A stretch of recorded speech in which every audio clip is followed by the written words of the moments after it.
A lo largo de los evangelios aparece aproximadamente 114 veces la palabra levántate, lo cual significa que tiene pues un sentido muy fuerte en el obrar del Señor Jesús.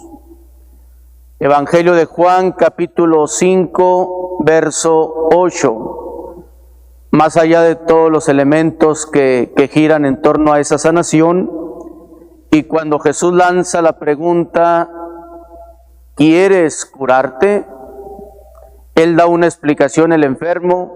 Jesús detecta algo especial en ese corazón y por eso explícitamente va a decir ahí en Juan 5, capítulo 5, verso 8, levántate, toma tu camilla y anda.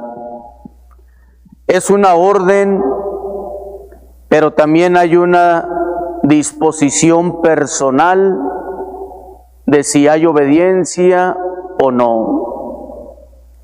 Es decir, está hecha la invitación de Dios, quiere obrar, quiere intervenir, quiere realizar algún prodigio, pero entra también la voluntad de la persona, primero de la fe, de percibir que tiene poder Jesús de hacerlo.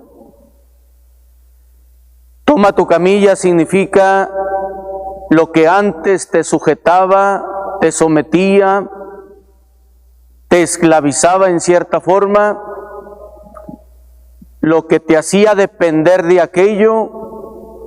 Su camilla era como su ámbito de vida.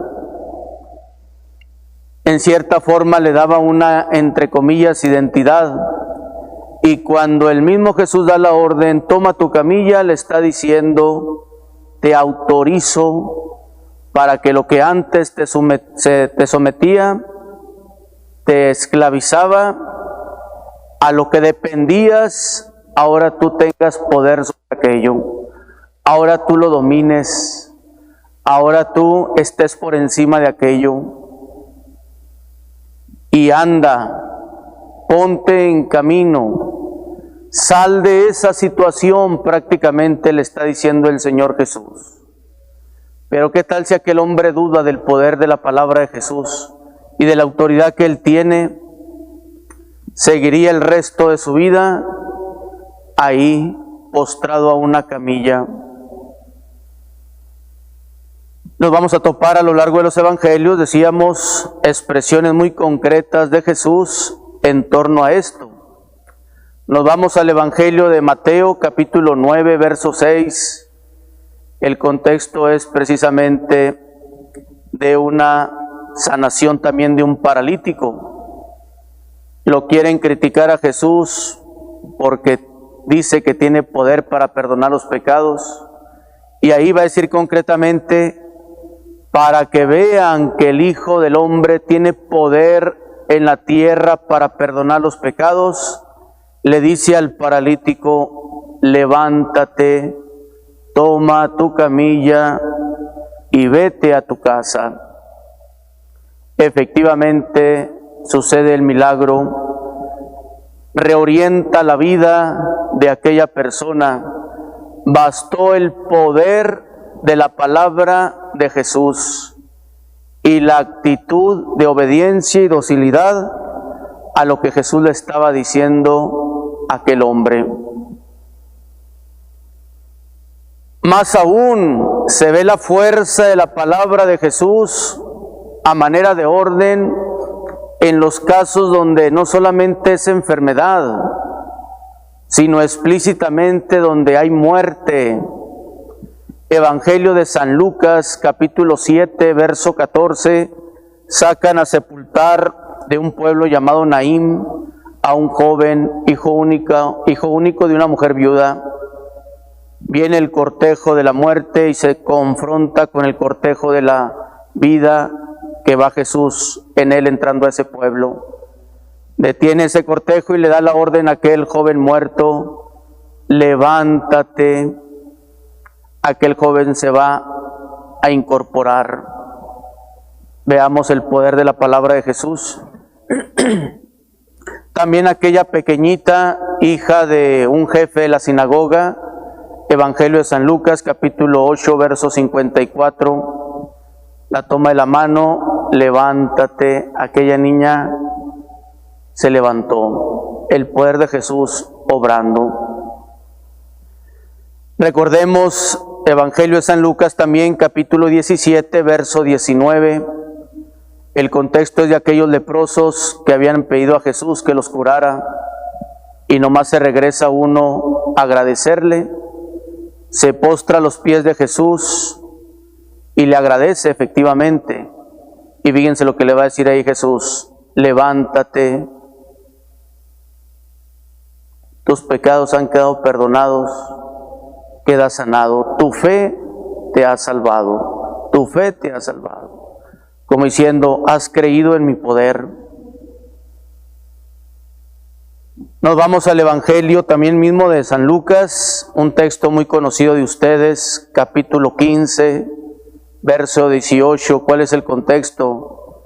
Aquel joven que había abandonado a su padre, su casa, va a despilfarra todo, agarra una vida disoluta, es decir, sin salvación.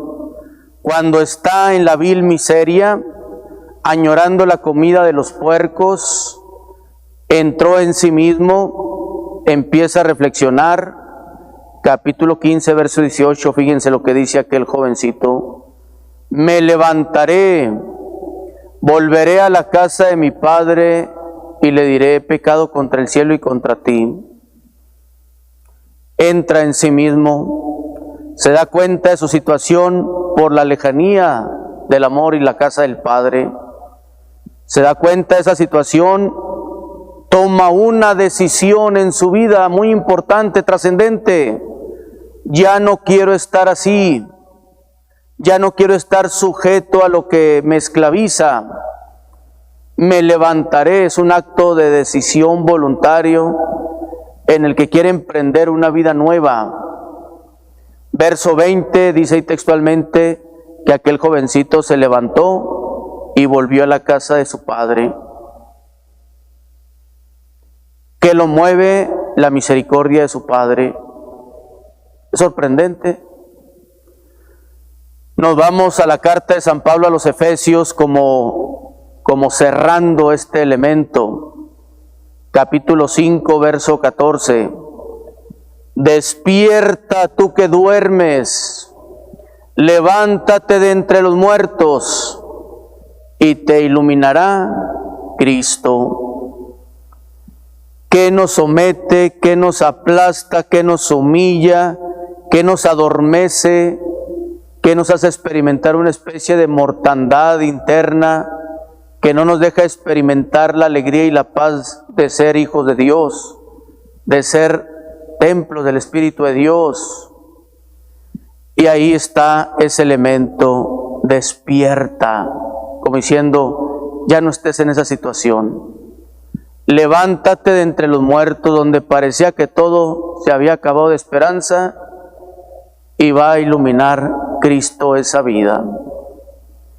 Donde hay un respaldo muy fuerte de ese poder del Espíritu de Dios y de su palabra, pues nos vamos al libro del profeta Ezequiel, capítulo 37, y especialmente en el versículo 11, el pueblo anda diciendo: nuestros huesos se han secado, nuestra esperanza se ha agotado, ya todo para nosotros terminó. Predica Ezequiel en aquel valle de huesos secos, el Espíritu sopla sobre aquellos huesos secos, se le predica la palabra y empieza a brotar la vida.